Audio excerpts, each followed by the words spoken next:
যেই নেতা রাস্তা দখল করে মানুষের দুর্ভোগ সৃষ্টি করে এখন তার ওয়াজ শোনাবে আপনাকে, এই নেতা নির্বাচিত হয়ে আপনার কি লাভ করবে? এখন রাস্তা দখল করছে, পরে সে বাড়ি দখল করবে। ইতিবাচক পরিবর্তন দরকার। প্রচারণার নামে রাস্তা বন্ধ না করে রাস্তা পরিষ্কার করা শুরু করে দেন, তাহলে জনগণ দেখবে যে অমুক নেতা তার অনুসারীদেরকে নিয়ে রাস্তা পরিষ্কার করতেছে। ভোটের প্রয়োজনে ইমান বিকিয়ে দিবেন না। ভোট কেনা বেচা, যারা কিনছেন তারা হারাম দিচ্ছেন, হারামে জড়িত হচ্ছেন। আর যারা মনে করছেন যে না আমি তো চাই নাই, সাইদা দিয়ে গেছে, আমাকে জোর করে দিয়ে গেছে, তারাও হারাম খাচ্ছেন। যতদিন আমরা নিজেদেরকে পরিবর্তন না করব ততদিন আমাদের নেতা, আমাদের শাসকরা পরিবর্তন হবে না। আল্লাহ বলেছেন, ইন্নাল্লাহা লা ইউগাইয়িরু মা বিকওমিন হাত্তা ইউগাইয়িরু মা বিআনফুসিহিম। কোন জাতি যদি নিজেরা পরিবর্তিত না হয় তাহলে তাদেরকে আল্লাহ তাআলা পরিবর্তন করবেন না, তাদের জাতীয় পর্যায়ে পরিবর্তন হবে না। নির্বাচন পাগল বা নির্বাচন প্রেমী কিংবা নির্বাচনের প্রতি প্রচন্ড রকমের আগ্রহ উদ্দীপনা কাজ করা জাতি আমরা। সারা বছর যেহেতু দেশের কোনো পলিসি মেকিংয়ে অন্য কোনো ক্ষেত্রে আমাদের তেমন কোনো রোল প্লে করার সুযোগ থাকে না, বহু বছর পর, বহুদিন পর একবার একটু ভোট দেওয়ার সুযোগ তৈরি হয়, এতেই আমরা অনেক খুশি। এই উৎসাহ উদ্দীপনায় একজন মুসলিম হিসাবে আল্লাহর আদেশ নিষেধ, কোরআন এবং হাদিসের নির্দেশনাগুলো মানা আমাদের জন্য আবশ্যক।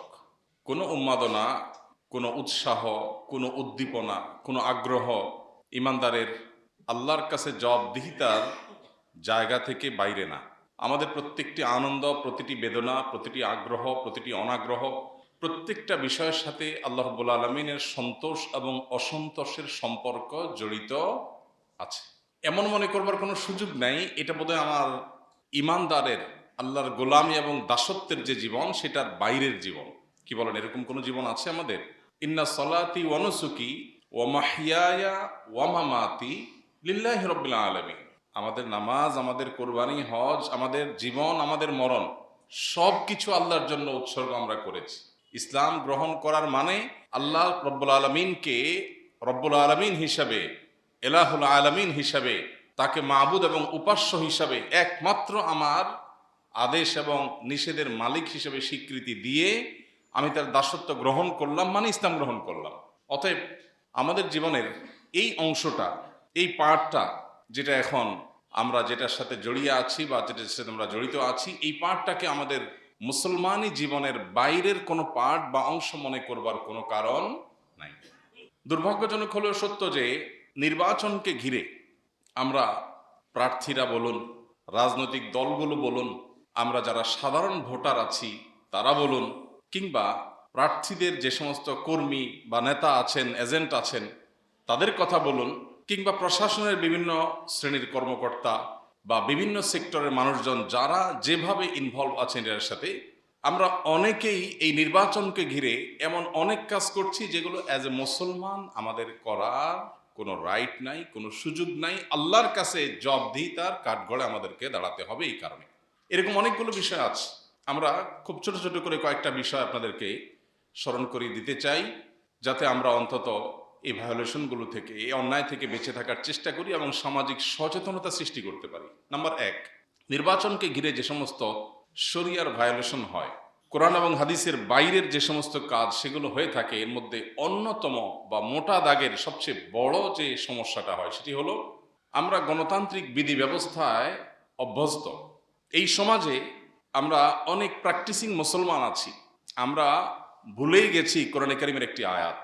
আল্লাহ বলেছেন, ইনিল হুকমু ইল্লা লিল্লাহ।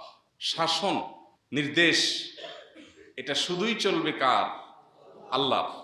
শুধু নামাজের সময় আল্লাহ কিভাবে রুকু করতে বলেছেন, কিভাবে সিজদা করতে বলেছেন, এইটুকু যদি আপনি বিশ্বাস করেন, আর বাইরের জগতে আপনি কিভাবে চলবেন, কিভাবে চলবেন না, সেখানে আল্লাহর নির্দেশের প্রাসঙ্গিকতা যদি আপনার বিশ্বাস না থাকে, তাহলে আপনার সম্পর্কে আল্লাহ তাআলা কোরআনে বলেছেন, আফাতুমিনুনা বিবাদিল কিতাবি ওয়া তাকফুরুনা বিবাদ।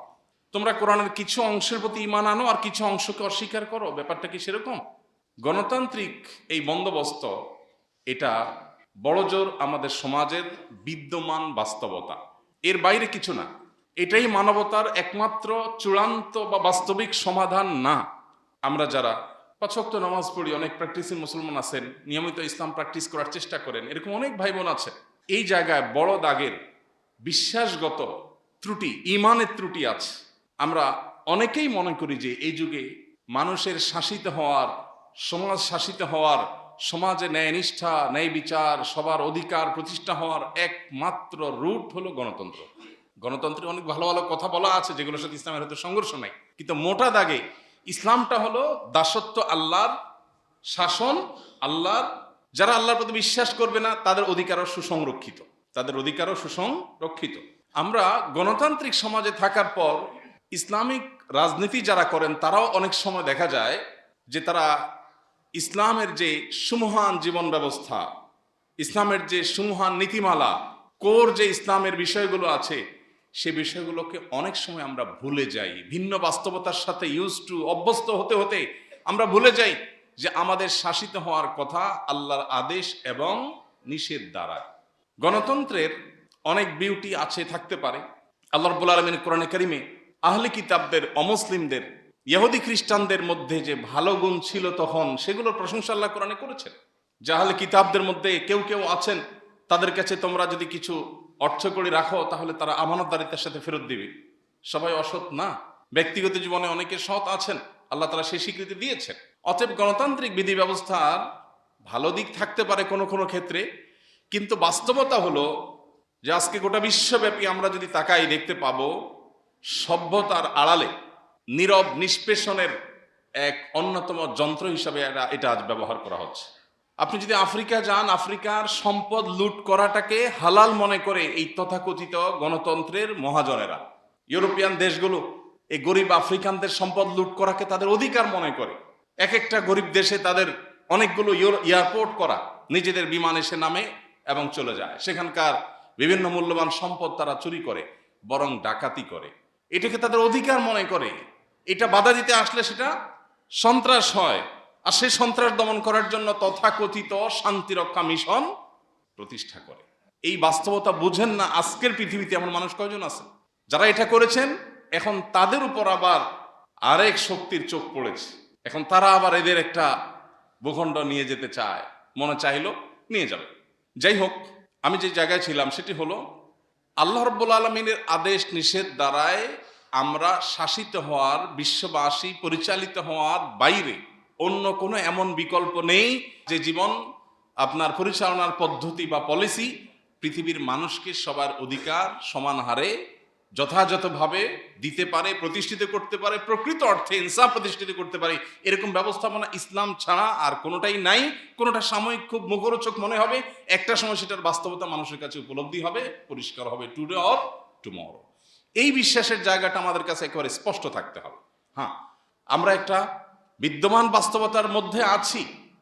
সো আমি পারছি না আল্লাহর আদেশ নিষেধ দ্বারা শাসিত হতে, এটা আমার দুর্বলতা।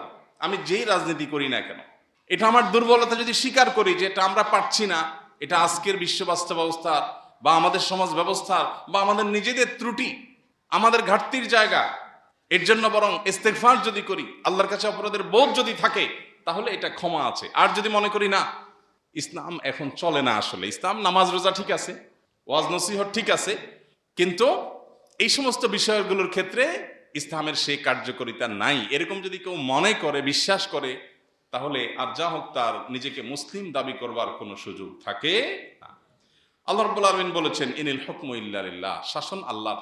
আমরা আল্লাহ তা'বুদু ইল্লা ইয়াহ, আল্লাহ নির্দেশ করেছেন আল্লাহ ছাড়া আর কারোর দাসত্ব করা যাবে না। যালিকাদ দীনুল কাইয়্যিম, এটাই হলো সঠিক চূড়ান্ত জীবন ব্যবস্থা, দিন, আল্লাহর পক্ষ থেকে দেওয়া দিন, এটাই সঠিক। ওয়ালাকিন্না আকসারান নাসি লা ইয়ালামুন, তবে বেশিরভাগ মানুষ জানে না, বেশিরভাগ মানুষই সমাজে বুঝে না। এবং এই আয়াতের মিসদাক আজকে আমরা হয়ে গেছি, এই আয়াতের লক্ষ্যবস্তু আমরা হয়ে গেছি। এর বাস্তব উদাহরণ আমরা, যে বেশিরভাগ মানুষই বুঝেন না যে আল্লাহ রাব্বুল আলামিন আমাদেরকে পরিপূর্ণ জীবন ব্যবস্থা দিয়েছেন, এটা শুধুমাত্র ইবাদত সর্বস্ব দিন না। অতএব এই জায়গাটা আমাদের অত্যন্ত ক্লিয়ার থাকতে হবে। নাম্বার 2, নির্বাচনকে ঘিরে যে দ্বিতীয়ত অন্যায়টি, গুনাহটি, আল্লাহর আদেশ নিষেধের লঙ্ঘন, কোরআন হাদিসের নাফরমানে, আল্লাহর নাফরমানে যেটি হয়ে থাকে সেটি হলো আমরা সত্যকে মিথ্যার সাথে অনেক সময় মিশ্রণ করে ফেলি শুধু একটু ভোটে জেতার প্রয়োজনে। দুর্ভাগ্যজনক বাস্তবতা, ইসলামিক দলগুলোর মধ্যেও এই প্রবণতা অনেক ক্ষেত্রে বা দলগুলোর নেতাদের ক্ষেত্রেও দেখা যায়, অন্যদের মধ্যে তো আছেই। আমাদের উচিত সতর্ক হওয়া, আমাদের উচিত সংশোধন হওয়া। আল্লাহ রাব্বুল আলামিন বলেছেন, ওয়ালা তালবিসুল হাক্কা বিল বাতিল, সত্যকে তোমরা মিথ্যার সাথে, বাতিলের সাথে সত্যকে তোমরা হককে মিশায় ফেলো না। সত্য সত্য, মিথ্যা মিথ্যা, পরিষ্কার। তোমরা সামান্য স্বার্থের জন্য, সামান্য সুবিধার জন্য, কৌশলের নামে, নানা নামে তোমরা সত্যকে মিথ্যার সাথে মিশিয়ে ফেলবে না। জেনে বুঝে এই কাজটা করতে আল্লাহ তাআলা নিষেধ করেছে। আমরা দেখি অনেক সময় রাজনৈতিক দলগুলো, রাজনৈতিক দলের নেতারা, কর্মীরা, অনেক সময় সমর্থকরাও দেখা যায় ভোটের রাজনীতির সুবিধা আদায়ের জন্য অমুসলিমদের সাথে এমনভাবে কথা বলেন বা অমুসলিমদের সম্পর্কে এমন মন্তব্য করেন যেটা তার ইসলামের গণ্ডিকে ক্রস করে যায়। আছে না নাই? আপনি যেই রাজনীতি করেন, আপনি যেই দল করেন, এমনকি আপনি যদি ইসলামিক রাজনীতিও করেন, আপনি হিন্দুদের মন্দিরে গিয়ে তাদের সাথে আপনি একাত্মতা পোষণ করা, তাদের বিশ্বাসের সাথে একাত্মতা পোষণ হয় এমন কোনো কথা, কাজ, উক্তি, আচরণ আপনি করতে পারেন না। এটা আপনার বিশ্বাসের সাথে বিশ্বাসঘাতকতা, আত্মপ্রবঞ্চনা, আত্মপ্রতারণা, নিজেকে নিজে প্রতারণা করার শামিল।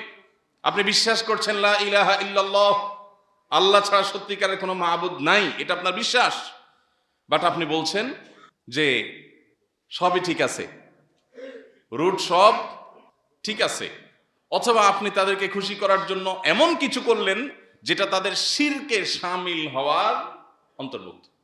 এই যদি হয় আচরণ একটু ভোটের সুবিধার জন্য, তো মনে রাখবেন এই মানুষ জিতে কখনো দেশের মানুষের সাথে তার কৃত ওয়াদা পূরণ করবে না। যে আল্লাহর সাথে দেওয়া ওয়াদা রক্ষা করে না, সে বান্দার সাথে দেওয়া ওয়াদা রক্ষা করবে না।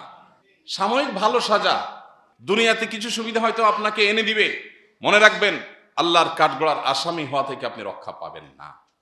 মুখে লম্বা দাড়ি থাকলেও লাভ হবে না, বড় আলেম হইলেও কাজ হবে না, ইসলামিক দলের ক্যান্ডিডেট হলেও কাজ হবে না, অন ইসলামিক দল হইলেও কাজ হবে না। সবার ক্ষেত্রে একই কথা প্রযোজ্য। ভোটের প্রয়োজনে ঈমান বিকিয়ে দিবেন না। মনে রাখবেন আমাদের অন্য ধর্মাবলম্বী ভাই বোনদেরও মাথায় রাখা উচিত, মুসলমান যদি সত্যিকারের মুসলমান হয় তাহলে তার কাছে অন্য ধর্মাবলম্বীরা সবাই সবচেয়ে বেশি নিরাপদ ইনশাআল্লাহ। আপনি ইসলামের ইতিহাস একটু ঘাঁটেন, মুসলিম শাসকদের মধ্যেও জুলুম ছিল, একেবারে সবাই দুধের দোয়া ছিল এমন না।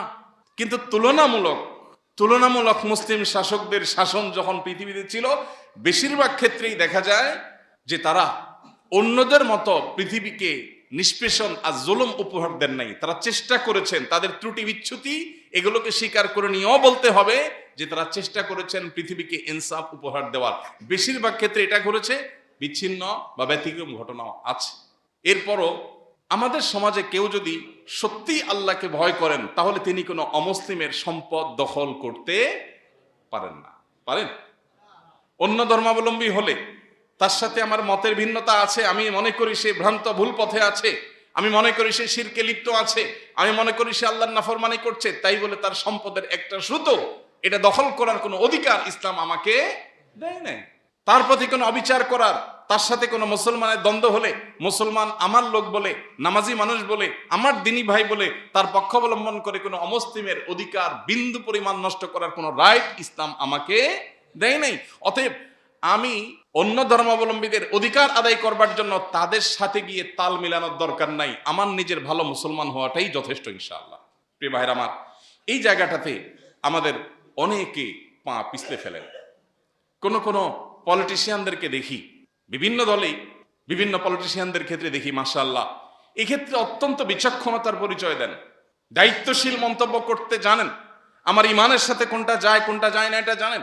এক রাজনীতিবিদ ফোনে জিজ্ঞেস করছেন, ভাই অন্য ধর্মাবলম্বীদের মন্দিরে আমাকে যেতে হচ্ছে, যাব, তাদের অধিকার ঠিক মতো তারা পাচ্ছে কিনা, কেউ তাদের নিরাপত্তা বিঘ্নিত করছে কিনা, বা তাদের উপরে হামলা করে মুসলমানদের উপরে দোষ চাপানোর কোনো ষড়যন্ত্র হচ্ছে কিনা, সব মিলিয়ে তাদের প্রতিবেশী হিসেবে তাদের যে হক আছে সেটাও আমি আদায় করতে চাই। একই সাথে আমি সেখানে এমন কিছু করতে চাই না যে আমার ঈমান বিক্রি হয়ে যায়। আমি দিল খুলে দোয়া করেছি। এই যে ঈমান রক্ষার প্রচেষ্টা, এই যে আল্লাহর ভয়ের চেতনা, এটাই তো ঈমান। যে আমার রাজনীতি, আমার ভোটের রাজনীতি, আমার ক্ষমতার রাজনীতি, এর কোনটাই আমার আল্লাহর কাছে জবাবদিহিতার বাইরে নয়। অতএব এখানেও যদি কোনো ভায়োলেশন করি কোরআন বা হাদিসে, আমার ইমানের সাথে যদি আমি বেঈমানি করি, তাহলে কিয়ামতের ময়দানে আল্লাহর কাঠগড়ার আসামি হয়ে দাঁড়াতে হবেই হবে। অতএব আমরা সবাই ভোটার হই কিংবা প্রার্থী হই, আল্লাহকে ভয় করতে হবে। এই উৎসব, এই আগ্রহ, এই উদ্দীপনা, এটা শেষ হয়ে যাবে, কিন্তু আমল নামা কি যুক্ত হচ্ছে সেটা কিন্তু থেকে যাবে, ভালো হোক আর মন্দ হোক। অতএব আমরা আল্লাহকে যেন ভয় করি, আল্লাহ আমাদেরকে সেই তৌফিক দান করুন। প্রিয় ভাইরা আমার, আল্লাহ তাআলা বলেছেন, লা ইয়াত্তাখিযুল মুমিনুনা আল কাফিরিনা আউলিয়া মিন দুনিল মুমিনিন। ঈমানদাররা যেন অমুসলিমদেরকে, কাফিরদেরকে, আল্লাহর প্রতি যারা অবিশ্বাসী, তাদেরকে যেন বন্ধু হিসাবে গ্রহণ না করে। বন্ধু হিসাবে গ্রহণ করা বলতে অন্তরঙ্গতা, স্বাভাবিক যে বন্ধুতা, সামাজিকতা, সেটা নির্দেশ তো ইসলাম দিয়েছে। কিন্তু এখানে বন্ধুতা বলতে শত্রু আর বন্ধুর ব্যাপার, পক্ষ আর বিপক্ষের ব্যাপার। আমি যেহেতু তাওহীদে বিশ্বাস করি, আমি তো তাওহীদের পক্ষের, সো আমি শিরকের পক্ষ অবলম্বন করতে পারি না। এটা হলো বন্ধুতা। তো আল্লাহ বলেছেন যে অভিভাবক হিসাবে ইমানদারদের বাদ দিয়ে বেঈমানদেরকে কোনো ইমানদার গ্রহণ করতে পারে না। আর যে ব্যক্তি এরকম করবে, আল্লাহ তাআলা বলেছেন, ফালাইসা মিনাল্লাহি ফি শাই। যে ব্যক্তি এমন করবে, সে ব্যক্তি আল্লাহর কাছে তার কিছুই থাকবে না। এবং আল্লাহ তাআলা বলেছেন, ওয়া ইউহাযযিরুকুমুল্লাহু নাফসাহ। আল্লাহ কিন্তু তার জাতে পাকের ব্যাপারে তোমাদেরকে সতর্ক করছেন, আল্লাহকে ভয় করো, সাবধান, সামান্য হীন স্বার্থের জন্য ঈমান বিকিয়ে দিও না। আমাদের অনেকে আছেন, আমাদের দেশের পার সেকুলারদের বা বিদেশিদের যারা বিভিন্ন এজেন্ডা নিয়ে এদেশে কাজ করতে চায় বা করে, এদেরকে খুশি করার জন্য অনেক কথা বলেন। অনেক সময় দেখা যায় ইসলামকে একটু খোঁচা দিয়ে উনি একটু উদার সাজার চেষ্টা করেন, আল্লাহর বিধানের বিরুদ্ধে অবস্থান নিয়ে উনি একটু ব্রড সাজার চেষ্টা করেন। এগুলো সবগুলোই হলো সামান্য দুনিয়ার স্বার্থের জন্য ঈমান বিক্রি করা। আল্লাহ তাআলা আমাদেরকে এটা থেকে বেঁচে থাকার তৌফিক নসিব করুন। তৃতীয়ত যে ভায়োলেশন হয় সেটি হলো ভোট কেনা বেচা। এটা আমি এর আগেও বলেছি।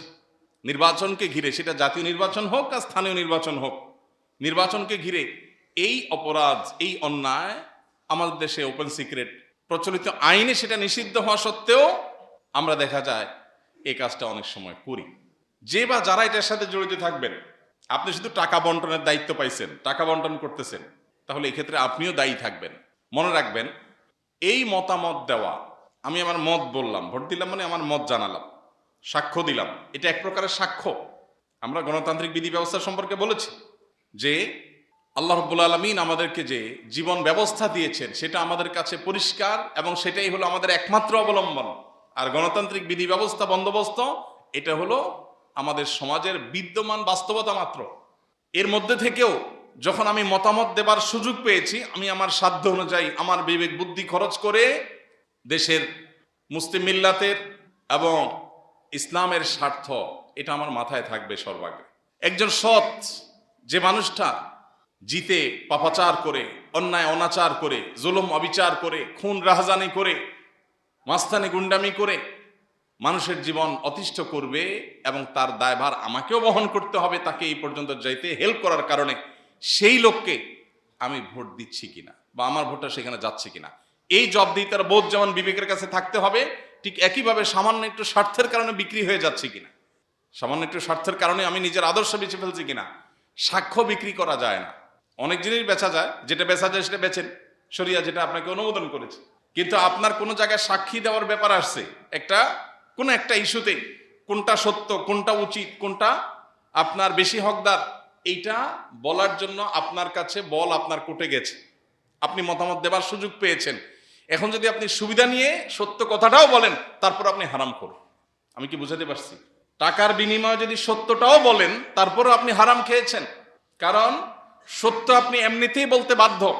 সত্য সাক্ষ্য দেওয়া, এটা কোরআনের সবচেয়ে বেশি যে সমস্ত নির্দেশগুলো হয়েছে তার মধ্যে থেকে একটা, সত্য সাক্ষ্য দেওয়া। আপনি সত্য সাক্ষ্য এমনি দিতে বাধ্য, আপনি মিথ্যা সাক্ষ্য দিতে পারেন না একজন মুসলমান হিসাবে। মিথ্যা তো এমনি মিথ্যা, আবার যখন সাক্ষ্য মিথ্যা হয় তখন ডবল গুনাহ হয়। অতএব আপনি সত্য সাক্ষ্য, আপনার মতামত দেওয়ার যে আমানত, আপনার যে সাক্ষ্য দেওয়ার সুযোগ, এই সাক্ষ্য দেওয়াটা সত্যটা আপনাকে দিতেই হবে। তার বিনিময়ে যদি কোনো সুবিধা গ্রহণ করেন, ধরেন দুজনের মধ্যে গন্ডগোল হয়েছে, মারামারি হয়েছে, আপনি দেখেছেন, আপনি সাক্ষী। এখন সাক্ষী দিতে এসে যে দোষী আপনি সেটা বলতে হবে, যে নির্দোষ তারটাও বলতে হবে। এখন নির্দোষ যে, তাকে নির্দোষই বলছেন, সত্যটাই বলছেন, কিন্তু বিনিময়ে ওই লোকের কাছ থেকে একটু সুবিধা গ্রহণ করেছেন, হারাম, এটা ঘুষ খেয়েছেন। চিন্তা করলেন সারা বছর সরকারের বড় বড়, দেশের বড় বড় চেয়ারে বসে বড় বড় নেতারা, মন্ত্রী, এমপিরা, তারা তো সব খায়, আমি তো সারা বছর খাইতে পারি না, নির্বাচন উপলক্ষে 500-1000 খাই, বাঘে যোগে খাইলাম সবাই। দেশটা একা কিছু মানুষ লুট করবে কেন? আমরাও করি, এটাও ঘুষ। তারা যেটা খায় সেটাও ঘুষ। আর যদি আমরা সিদ্ধান্ত নিই যে ঠিক আছে আমরা চোরে চোরে খালাতো ভাই, তারা দেশের বড় বড় অঙ্কের লুট করবে আর আমরা নির্বাচনের সময় 500-1000-2000 টাকার ঘুষ খাবো, তাহলে সেও ঘুষখোর, আমিও ঘুষখোর। দিন শেষে যে চোর তার নেতাও চোর, যে ঘুষখোর তার নেতাও ঘুষখোর। আল্লাহ রাব্বুল আলামিন আমাদের এতটুকু ইমানি শক্তি দান করুন, আমরা যেন এই হারামগুলোকে না করতে পারি। চেষ্টা করা যাবে না ইনশাআল্লাহ? যতদিন আমরা নিজেদেরকে পরিবর্তন না করব, ততদিন আমাদের নেতা, আমাদের শাসকরা পরিবর্তন হবে না। আল্লাহ বলেছেন, ইন্নাল্লাহা লা ইউগাইয়িরু মা বিকওমিন হাত্তা ইউগাইয়িরু মা বিআনফুসিহিম। কোন জাতি যদি নিজেরা পরিবর্তিত না হয়, তাহলে তাদেরকে আল্লাহ তাআলা পরিবর্তন করবেন না, তাদের জাতীয় পর্যায়ে পরিবর্তন হবে না। অতএব আমাদের প্রত্যেকটা মানুষকে আল্লাহর ভয় অন্তরে লালন করতে হবে, তাকওয়া অবলম্বন করতে হবে, সত্যবাদিতার পথে আসতে হবে, অন্যায়ের পথ থেকে বেরিয়ে আসতে হবে। অন্যায় কথা বলা যাবে। ঠিক একইভাবে ভোট কেনা বেচা, যারা কিনছেন তারা হারাম দিচ্ছেন, হারামে জড়িত হচ্ছেন। আর যারা মনে করছেন যে না আমি তো চাই নাই, সাইদা দিয়ে গেছে, আমাকে জোর করে দিয়ে গেছে, তারাও হারাম খাচ্ছেন। কারণ আপনি আপনার সত্য সাক্ষ্য দিতে বাধ্য এজ এ মুসলমান। আপনি সাক্ষ্য না দেন সেটা এক জিনিস, সাক্ষ্য দিতে গেলে আপনি মিথ্যা সাক্ষী এমনি দিতে পারবেন না। অতএব এখানে বিনিময় যদি গ্রহণ করেন, মানুষের যদি বাধ্যতামূলক অপরিহার্য দায়িত্ব পালন করতে গিয়ে কোনো উপরি সুবিধা ভোগ করে, এর নাম ঘুষ। আপনি একটা চেয়ারে আছেন, আপনার কাজ এই বিষয়গুলো দেখা, সেটার বিনিময়ে উপরি হিসাবে যেটা আপনি নিচ্ছেন ওটা ঘুষ। অতএব এই ঘুষ থেকে আমরা বেঁচে থাকার চেষ্টা করব। আল্লাহ আমাদেরকে তৌফিক দান করুন। এবং এই ঘুষ যাতে সমাজে চলতে না পারে, এ ব্যাপারে আমাদের সবাইকে সজাগও থাকতে হবে। এটা ইসলামে যেমন নিষিদ্ধ, প্রচলিত আইনেও নিষিদ্ধ এবং জঘন্য। অতএব এই জঘন্য কাজটা বা যেন কোনোভাবে হতে না পারে। আমাদের দেশে নির্বাচনকে ঘিরে লক্ষ লক্ষ কোটি কোটি টাকা খরচ করেন এক একজন প্রার্থী। হ্যাঁ, বড় বড় তাদের সভা সমাবেশ করতে হয়, খরচ আছে বুঝি, কিন্তু এই যে ঘুষ লেনদেনের যে খরচ, এই খরচের জন্য তারা প্রত্যেকে, যারা গ্রহণ করবেন ভোটার আর যারা প্রার্থী বা প্রার্থীর লোকজন দিবেন, সবাইকে আমাদের ময়দানে আল্লাহর কাছে আসামি হয়ে দাঁড়াতে হবে। আল্লাহ আমাদের সবাইকে এই ভোট কেন্দ্রিক, নির্বাচন কেন্দ্রিক এই সমস্ত শরিয়া ভায়োলেশন থেকে বেঁচে থাকার তৌফিক দান করুন। আরেকটি গুরুত্বপূর্ণ বিষয় হলো বিভিন্ন মিথ্যা প্রতিশ্রুতির ফুলঝুরি।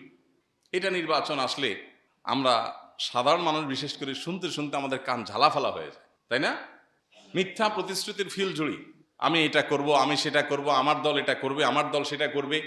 এই যে একটা কমন কালচার আমাদের দেশে আছে, সবগুলো দলই কম বেশ এগুলোর প্র্যাকটিস করে। এই প্রতিশ্রুতি দেওয়া তো খারাপ জিনিস না, কিন্তু মিথ্যা প্রতিশ্রুতি যারা দেয়, যে এলাকার যিনি প্রার্থী সে এলাকায় এটা করবেন ওইটা করবেন, যেভাবে কথা বলেন তাতে মনে হয় ক্ষেত খামারও রাখবেন না, ওইগুলো সব পাকা করে ফেলবে। এত প্রতিশ্রুতি আর প্রতিশ্রুতি না, এটা হলো আরেকটা ভায়োলেশন। অনেক নামাজি কালায় মানুষ এটা করে। ইসলামী রাজনীতি করতে গিয়েও যদি আপনি এরকম মিথ্যা ভুলভাল যা মুখ দিয়ে আসলো দানায় পানায় শুধু বললেন মানুষের ভোটের জন্য, মনে রাখবেন এটা সুস্পষ্টভাবে শরিয়া ভায়োলেশন, শরিয়া লঙ্ঘন। একজন মুসলমান হিসেবে আপনি এটা করতে পারেন না। মুসলমান এরকম যা ইচ্ছা তা বলবে, যা খুশি তা মুখ দিয়ে বলবে, এটা মুসলমান করতে পারে না। এ সম্পর্কে অত্যন্ত ভীতিকর একটা হাদিসের কথা শুনে নবী করিম সাল্লাল্লাহু আলাইহি সাল্লাম বলেছেন, বিশুদ্ধ হাদিস, তিনি বলেছেন, লিকুল্লি গাদিরিন লিওয়াউন ইয়াউমাল কিয়ামাহ। যারা প্রতিশ্রুতি দিয়ে, ওয়াদা দিয়ে ভঙ্গ করবে, প্রতারণা করবে, ধানাই ফানাই বলে মানুষকে ধোঁকা দিয়ে বাস্তবে সেটা করবে না, আগে থেকে সে জানে, এই গাদ্দারি যারা করবে কিয়ামতের ময়দানে সব পাপীদেরই তো বিচার হবে, কিন্তু এদের কাছে একটা করে পতাকা থাকবে, যার গাদ্দারি যত বড়, যে যত বেশি মানুষের সাথে গাদ্দারি করেছে সে হারে তার পতাকা, এবং তার পতাকায় লেখা থাকবে এটা গাদ্দারের পতাকা। এটা দুনিয়াতে গাদ্দার ছিল, এটা দুনিয়াতে ওয়াদা খেলাফ করেছে, বেঈমানি করেছে, মিথ্যা প্রতিশ্রুতি দিয়েছে, চুক্তি ভঙ্গ করেছে, ওয়াদা রক্ষা করে নাই, এ মিথ্যুক, এটা গাদ্দার। পতাকায় লেখা থাকবে। রূপকথার গল্প বলছি না, নবীজির হাদিস বলছি। অতএব নেতার পক্ষ হয়ে আপনিও যদি মিথ্যা কথা বলেন তো আপনাকেও একটা ধরায় দেওয়া হবে কিয়ামতের ময়দানে। আল্লাহ তাআলা আমাদেরকে আল্লাহকে ভয় করার তৌফিক নসিব করুন। সততা এটা যদি আমরা চর্চা না করি সর্বত্র, তাহলে এই দেশের পরিবর্তন কোনোদিনই হবে না। আমরা হাহুতাশি করে যাব, পরিবর্তন কোনোদিনই হবে না। আল্লাহর কাছে দোয়া করি আল্লাহ আমাদের সবাইকে নেককার, মুত্তাকি, সত্যিকারের ইমানদার, আল্লাহ ভীরু, সত্যিকারের সৎ ভালো মানুষ হওয়ার তৌফিক দান করুন।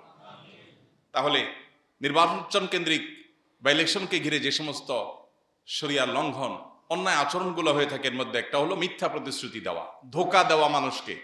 এটা থেকে আল্লাহ তাআলা আমাদের নেতাদেরকে, নেতাদের অনুসারীদেরকে, আমাদের সবাইকে আল্লাহ তাআলা বেঁচে থাকার তৌফিক নসিব করুন। আরেকটি গুরুত্বপূর্ণ বিষয় আছে, সেটি হলো নির্বাচনকে ঘিরে মানুষের হক নষ্ট করা, প্রচারণা করতে গিয়ে, বিশেষ করে প্রচারণা করতে গিয়ে। এই বিষয়টা বলতে গেলে আমার অনেক কষ্ট হয়। আমরা অনেক সময় ধর্মের নামেও মানুষকে এই কষ্টটা দেই, ইসলাম প্রচারের নামেও মানুষকে এই কষ্টটা আমরা দিয়ে থাকি। আমি প্রতিনিয়ত বলি, বলার সময় ধর্মের নামে যে কষ্টটা দেওয়া হয় সেটা কথাটা আগে বলি, যাতে কেউ এটা বলতে না পারে কই আপনাদের হুজুররাও তো অনেক সময় মানসিক কষ্ট দেন অহেতুক, অন্যায্যভাবে, সেটা বিরুদ্ধে তো বলেন না। সব সময় বলার চেষ্টা করি, আগে বলার চেষ্টা করি, কারণ আমার নিজের ত্রুটি, আমার ভাইদের ত্রুটিটা আমি আগে স্বীকার করব।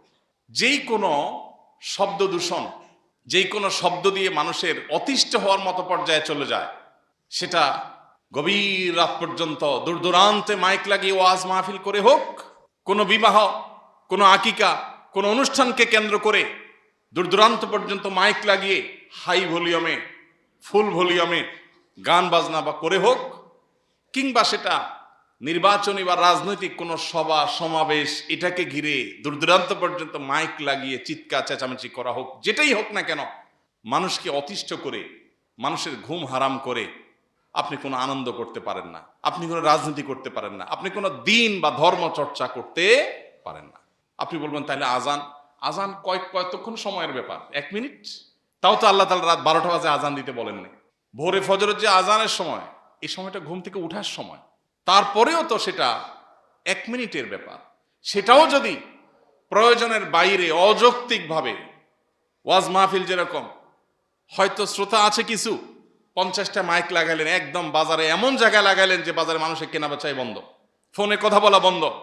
এর আগে আপনাদেরকে বলেছিলাম, এক সাবেক সংসদ সদস্য, উনি আমাকে বলেছেন, হুজুর আমার এলাকায় যত মাহফিল হয়, বিভিন্ন হুজুরদের বিভিন্ন গ্রুপ আছে, বিভিন্ন গ্রুপে বিভিন্ন রকমের মাহফিল করে, যত হুজুররাই মাহফিল করুক, একটা বিষয়ে হুজুররা সবাই একমত, সেটা হলো একটা মাইক এই বেটা এমপির বাড়ির দিকে দিতেই হবে, কারণ এটারে মানুষ করতে হবে আগে। এই জন্য বলে হুজুর, ওয়াজ এক একজনের এক এক দিন, আমার প্রতিদিন একটা ফোন কল পর্যন্ত ধরা কঠিন হয়ে যায়, মাইক একটা আমার বাড়ির সামনে লাগে, এর একটু ওয়াজ শুনে।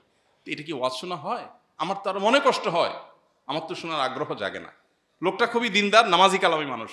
ভাইরা আমার, নির্বাচনকে ঘিরে বা নির্বাচনের বাইরেও সারা বছর রাজনীতির নামে আপনি রাস্তা দখল করবেন, আপনি মানুষের দুর্ভোগ সৃষ্টি করবেন, আপনি দূর দূরান্তে মাইক লাগিয়ে মানুষকে চিৎকার চেঁচামেচি করে শুনতে বাধ্য করবেন। মনে রাখবেন, প্রচলিত আইন যদি আপনাকে অ্যালাউ করেও, আল্লাহর আইন এজ এ মুসলমান আপনাকে অ্যালাউ করে না। প্রচলিত আইনের দৌড়তে আদালত পর্যন্ত, কোর্ট কাছারি পর্যন্ত, সেখানে আপনি রক্ষা পেয়ে যাবেন হয়তো, কিন্তু আল্লাহর আদালতের পরে যেটা আছে সেখানে রক্ষা পাবেন না যদি আল্লাহর আইনকে, আল্লাহর বিধানকে আপনি লঙ্ঘন করেন। মনে রাখবেন, এটা পাশ কাটানো সম্ভব, কিয়ামতের দিনের আল্লাহর সে কাঠগড়াকে পাশ কাটানোর কোনো সুযোগ কারোর কাছে থাকবে না। এখানে উকিল আপনার পক্ষে দাঁড়িয়ে ওকালতি করবে, ওখানে কেউ কারোর ওকালতি করতে দাঁড়ানোর সুযোগ থাকবে না। নবী রাসূলরা পর্যন্ত নিজেদেরকে নিয়ে পেরেশান থাকবেন। অতএব আল্লাহকে ভয় করুন। এই কালচারের বিরুদ্ধে আমাদের কথা বলতে হবে। আপনি আপনার প্রচার করেন ভাই, কিন্তু আপনার প্রচারে আমার ঘুম হারাম করতে পারে না। আমার বাচ্চা ঘুম থেকে লাফ দিয়ে উঠবে, সে অধিকার আপনাকে দেওয়া হয়নি। আপনি রাস্তা দখল করে সমাবেশ করবেন আর আমার চলাচলে বিঘ্ন হবে, এটা গ্রহণযোগ্য হতে পারে না। কিন্তু এটা আমাদের সমাজে গা সওয়া হয়ে গেছে, এটাকে আমরা স্বাভাবিক মনে করি। ও নির্বাচন আসছে, তাহলে রাস্তা জ্যাম থাকবেই, রাস্তা দখল করে নেতা। যেই নেতা রাস্তা দখল করে মানুষের দুর্ভোগ সৃষ্টি করে এখন তার ওয়াজ শোনাবে আপনাকে, এই নেতা নির্বাচিত হয়ে আপনার কি লাভ করবে? এখন রাস্তা দখল করছে, পরে সে বাড়ি দখল করবে। আমাদের নেতাদেরকে আল্লাহ তাআলা আল্লাহর ভয় অন্তর লালন করার তৌফিক নসিব করুন। ভাইরা আমার, এই মানুষকে কষ্ট দেওয়ার আরো অনেক দিক আছে। একটা তো হলো মাইকের কথা বললাম, রাস্তা দখল করার কথা বললাম, আরেকটা হলো অনুমতি ছাড়া ওয়ালে ওয়ালে চিকা মারা, রাজনৈতিক স্লোগান লেখা আর পোস্টার মারা। এটাকে রাজনৈতিক দলগুলো, সব রাজনৈতিক দল, ইসলামিক অন ইসলামিক সব রাজনৈতিক দলগুলো অলমোস্ট এটা নিজেদেরকে অধিকার মনে করে অনেকটা, অথচ এটা অধিকার না ভাই।